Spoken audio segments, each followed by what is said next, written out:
우리 참 이스라엘 참 이해가 되지 않잖아요. 하나님께서 택하신 아브라함의 후손이지 않습니까? 그런데 참 이 나라를 보면 오히려 이방 나라보다 못한 그런 삶을 살아가는 것을 볼 수가 있습니다. 지금 이 일이 있기 전에 어떤 일이 있었습니까? 그 아람 군대가 사마리아로 쳐들어왔을 때 엘리사가 그 하나님의 능력으로 그들의 눈이 멀게 되었고 이제 그 군사들을 사마리아까지 이끌고 갔잖아요.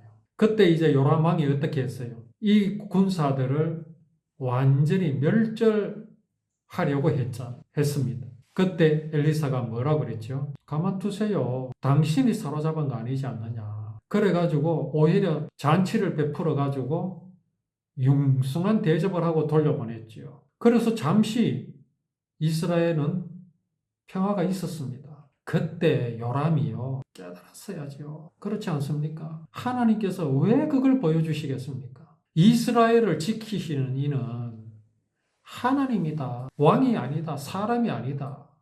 보여주셨잖아요. 그러면 하나님은 왜 이 나라를 지켜주시는지, 왜 보호하여 주시는지를 알았어야죠. 전혀 그거 모르는 겁니다. 정말 무식해서 모르면요, 용서가 될 수 있죠.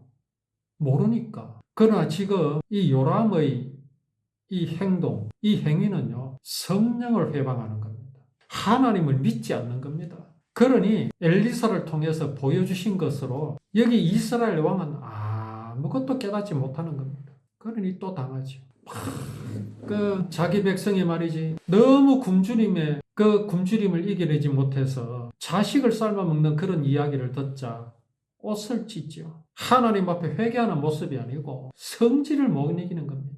그 결과 뭐라고 말합니까? 요람 왕이 오늘 사밧의 아들 엘리사의 머리를 반드시 베어내고 말겠다. 이따위 소리를 하고 있습니다. 얼마 전에 무슨 일이 있었습니까? 엘리사 때문에 사마리아를 쳐들어온 아람 군대가 앞을 볼 수가 없게 되었지요. 장님이 됐습니다. 그런 군대를 사마리아로 통째로 그냥 사로잡아 갔잖아요.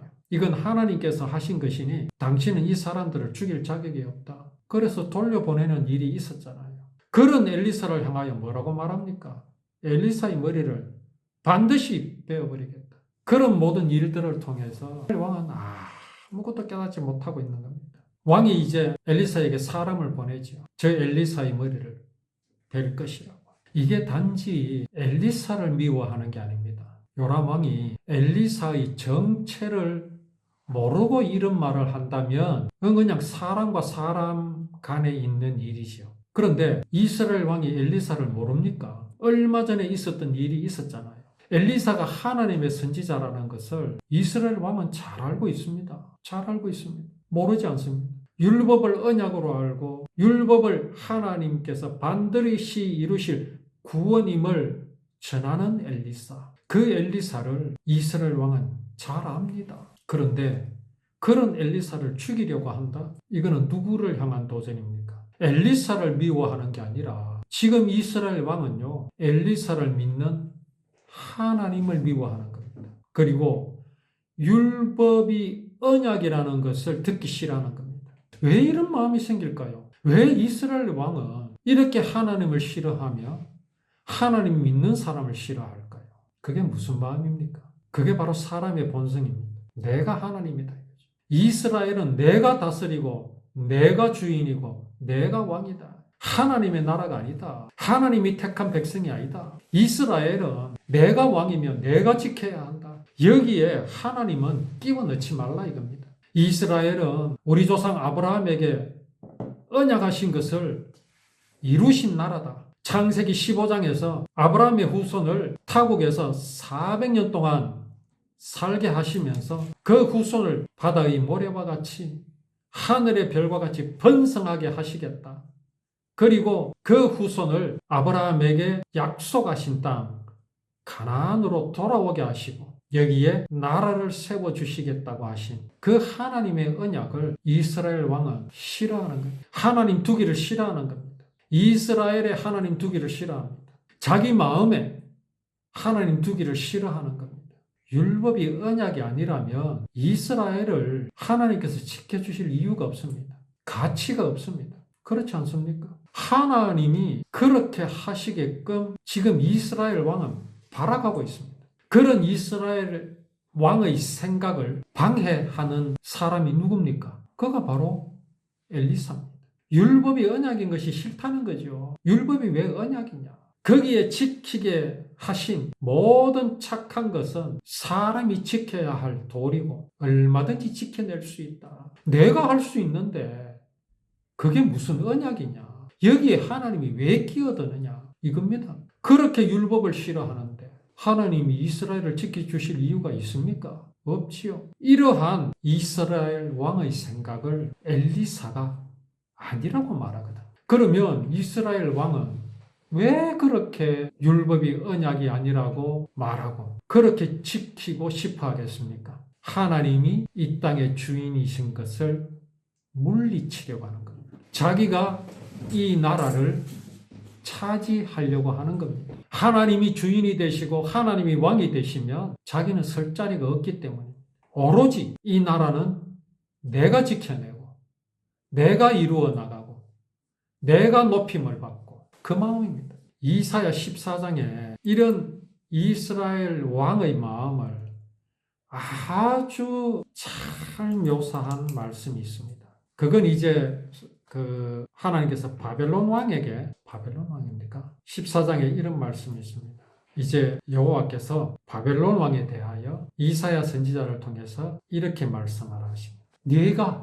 너는 누굽니까? 바벨론 왕이죠. 네가 내 마음에 이르기를 내가 하늘에 올라 하나님의 뭇별 위에 내 자리를 높이리라. 내가 북극 지폐의 산 위에 앉으리라.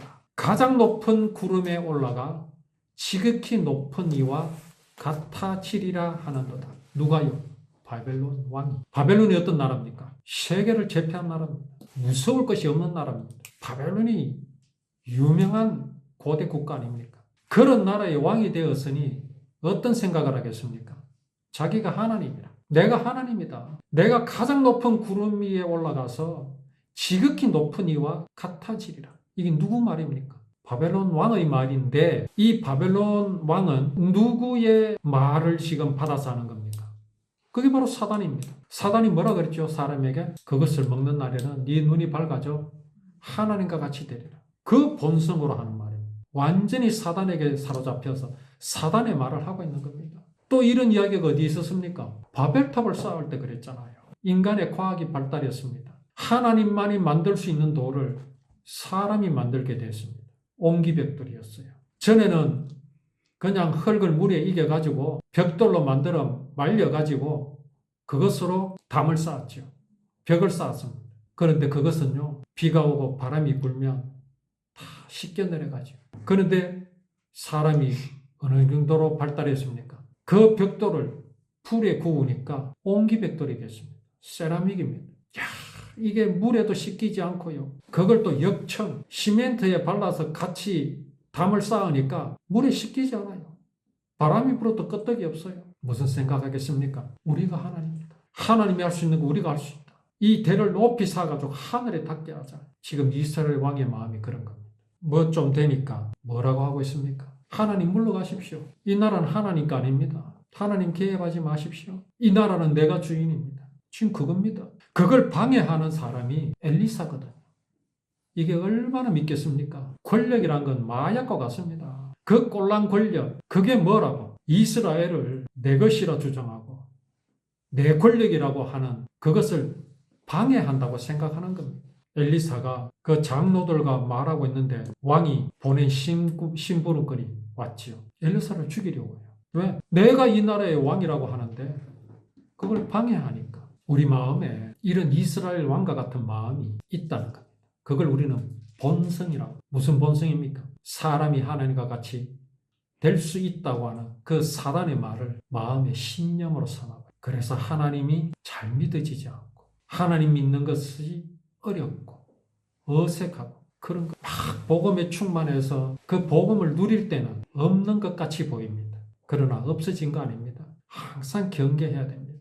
엘리사를 통해서 하나님께서 이스라엘을 구원해 주실 때는 그 마음이 사라졌습니까? 사람의 마음이 사라졌습니까? 내가 이스라엘의 왕이다. 내가 이스라엘의 주인이다라는 게 사라졌습니까? 보니까 사라지지 않았던 겁니다. 스물스물 그게 올라옵니다. 이게 우리 마음이 그렇습니다. 우리 마음의 정체를 보여주십니다. 네 마음이 지금 요람이 다스리는 이스라엘과 같다. 그러니 우리는 어떻게 해야 합니까? 그래서 항상 경계하여야 합니다. 그렇다고 실망하라는 말씀이 아닙니다. 경계하라는 말씀입니다. 그래서 항상 우리가 무엇을 바라보아야 합니까? 복음을 바라보아야 합니다. 여호와께서 주신 율법을 법이 아니라 언약으로 믿고 거기에 지키게 하신 모든 모양과 모습들이 구원을 이루실 하나님의 사랑이며 예수 그리스도의 모습임을 우리는 율법을 늘 묵상하고 기억함으로써 잊어버리지 말아야 합니다. 이것이 바로 복음을 기억하는 겁니다. 나를 구원하여 주신 하나님의 사랑을 기억하는 겁니다. 이 사랑을 손목에 차고 이마에 새기고 달려가면서도 읽을 수 있도록 크게 써놓고 늘 율법을 묵상하고 주야로 묵상하며 기뻐하는 삶, 바로 복음을 곁에 두고 마음에 두어서 내게 이스라엘 왕과 같은 모습이 나타날 때마다 나를 구원하여 주실 것을 약속하신 율법을 기억하고 그 약속을 이루신 예수 그리스도를 늘 잊어버리지 않는 우리의 마음이 될 것을 하나님께서는 이 말씀을 통해서 우리에게 보여주십니다. 이런 하나님의 뜻을 우리가 알아서 정말 하나님을 기쁘시게 하는 우리의 믿음의 삶이 되기를 원합니다.